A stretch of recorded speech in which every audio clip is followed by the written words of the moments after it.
Yada se doba Adom TV Badwam dwumadie eso we de edu so no ye wo Faith Homeopathic Clinic wo ha ene Reverend Kankam Boadu ene nya no e wo ha Reverend Dr. Kankam Boadu dog ye mo akwa be da bibi aboko de de nyame ase pa Jumani dos ntidu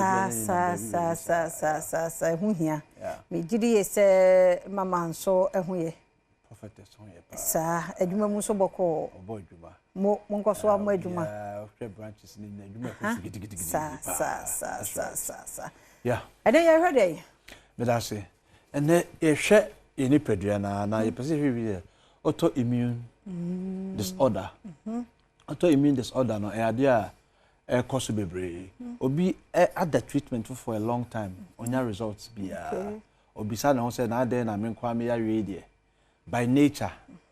enye chronic disease enye non communicable but eba me so na nko die be ntia sa immune system and say antibodies anyankopon abo we ni paduam say omo ye ho ban emfiri yare ho no ahwehwem ehu say eto da bia na the sensitivity ekofoma enioma omoye antibodies like omoye foreign agents omo ba ni paduam me say nko no hu a o attack wo mo no ohu omo say ni nua enamfofo no no ma ye baako na omo kutia sa nipa no mom ni padua no na sa de ye say ekoso bebre mpempi no efe bibi probiotics your gut flora no so your immune system na yankopon group na kwaku your immune system and as antibodies omo wonu mo bo wonu ho ban ohwemu de oho wasomu de oho ipadua ne ba bia sabi oba private part omo de oho ukoyem susu a ye wo oyem susu e de oho na eho no na sa probiotics na make no ewo yankopon de sa mo na tsa o gut flora nim scientists agidi say yare bia sha safety wo yefunu mu eno nti eho no de ne very important. It is more than Yamido. There are more than 1 million probiotics. And so Obia was a particular one. And then it's you this Obiko hospital near who say he has probiotics now. Sometimes try and errors be brave and sana when ya Nankasa. And Faith Homeopathic Clinic, activate certain organs in you are a bois, a more nipedrianankasa, a producer of prebiotic. And no ma nipedrianankasa to me produce the particular probiotic awu ni padua no ehia na amade unhia no akofom ekobasa na a boost immune system no na ni padua no anyanyina so research akoso organa me say after every festive season bia OPD attendants issue to costro because ye gi ani ye nom ye didi no na infections so spread so enunti Faith Homeopathy sa November e dey see o so obia me boost the immune system no oba with particular reference to your liver and kidney because liver ni juma odima immune system ni apomodin on say a dose of more than 500 both bodily and chemical functions and na of late ye sha nipa ede yare akese bi say diabetes high blood pressure and any chronic condition bi bia no ubehwebehwem no na liver ni underlying factor a compromise and a major contributing factor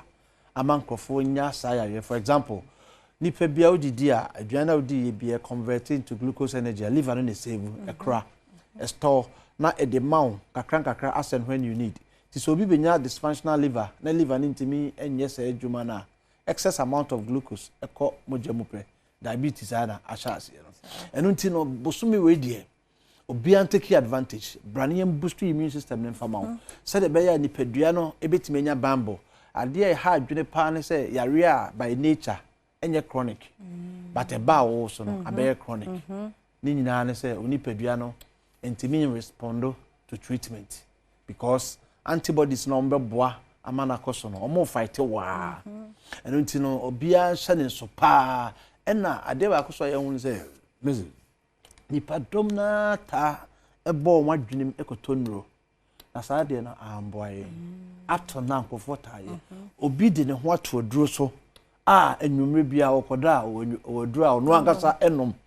se de be ye obesoro anopa na ne honam asisi ne ho so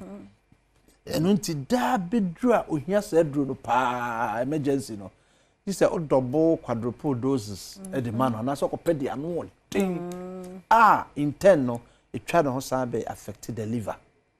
eno nti no ho akohia say ye be boderu apart from say wo yare afabra faith homeopathy no ye say create awareness say say aboso me November we dey ye dey boost your immune system because after November no ye ni gie sa kosi January an hwe ye be di bronya na be wie na obi di yare na tifi na fo ntimi nkwa adwuma January so ye say wa imagine say waje wani no akọ yare bi na January so akatua no wadi kan di ni nyina in December na afi na ensem bebre ya resume ya na school fees ne nneoma responsibilities bebre esan eba eno nti ma health na nye number 1 because nipa bia o health no eno na timi ma wo ye de wo ye bia na Ghana ya say hu say ye de aduane de na edi the Faith Homeopathic Clinic ye ka say say no ye ma ya adwene call the composition of the nutrients, the nutritional composition of the food no eno ne emfa ni di more for example so person so tia ho aduane ese udi okay person gain weight ho aduane ese udi o pese o cholesterol level e kofom ho aduane ese udi any time ese udi didi okay oh because aduane a udi any time o didi kra no etimi a wo ye kese naturally so pese o lose weight Inti we nyina ye nneoma bebraba Faith Homeopathic Clinic a church etwe wadwene educause a holistic approach to health eno nti no ye say be share fidie nim ye be scan all the 36 nerve endings with particular respect to the liver ye be take details ahwe liver nim akomu ye pa because obi yo ho a wonya fatty liver no yes whereby say excess fat cholesterol na nipa na edi no engulf liver no ho ama liver no weight no increase by bikwa be at 10%, 5 to 10%. Kobasa na liver na be nya boni be sluggish, dysfunctional. He said they also performance no on timim perform ye. And na onim say liver no ye akwa ba ko a oye no operation enye ye. You can't perform surgery on the liver. You can only transplant. Transplant is very expensive, like 400,000 pounds sterling. Wow. Fabra Ghana scale. Baby. Oh, entino obrebo na so bo ho ban. And it is the only organ I have few nerve endings. Inti say yare kra kana entire show symptoms. Symptoms are be hunu so and yet particular to the liver alone. Which means symptoms are other conditions also these are symptoms never. Inti comfort have mistake you know akoma treat something different and so na liver na. Until say be scans and I say you better take blood sample ahwehwe mu no da. Most people timini liver conditions it's now 5 to 10 years and so normal discover obehuna enioma agigin samu enu ntina ye nia bra ye boss other way say bra Faith Homeopathic Clinic be chef fidie nim na ye scan nerve endings no na ye hwe yare na ahase na e develop no na entempa na ye mpe ne pomase bre obankran ha ye was Santa Maria Abuya Junction honomo a mo amokofo eduafo nyina Landry Managers Road or Poly Junction say Anaji police station Anaji takwade na wode akọ Anaji police station hono matakwade fo nya Anaji police station ye wa adjacent hono mo a na bogosofo nyina enko old aseda e wo boga abronsanachi e wo bogoso main lorry station hono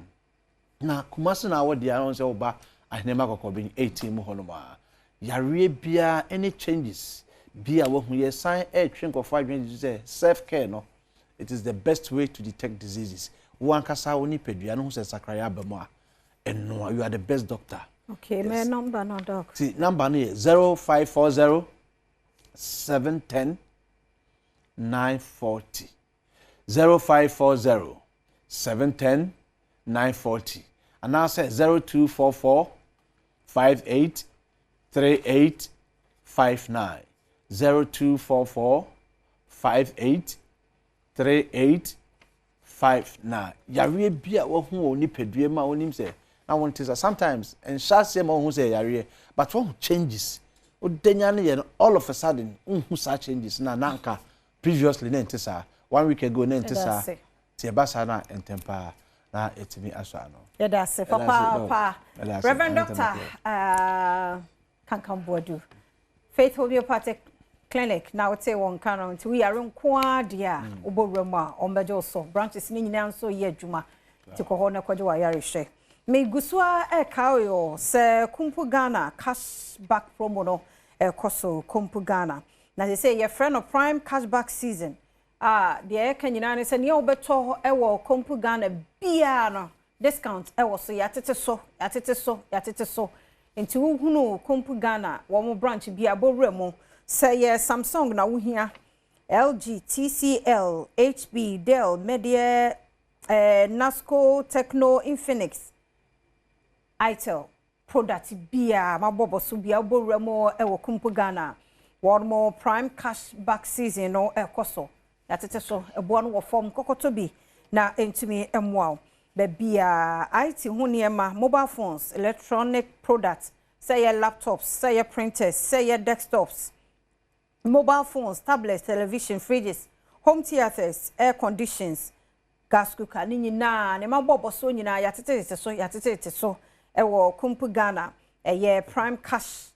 back season no twimika sesi anakoto de na de ani kan so na den so WhatsApp promotion ekoso yi ne say wo ho a wo nse bia wo nam showroom ho pet ne wo pese oto no obi abetape wo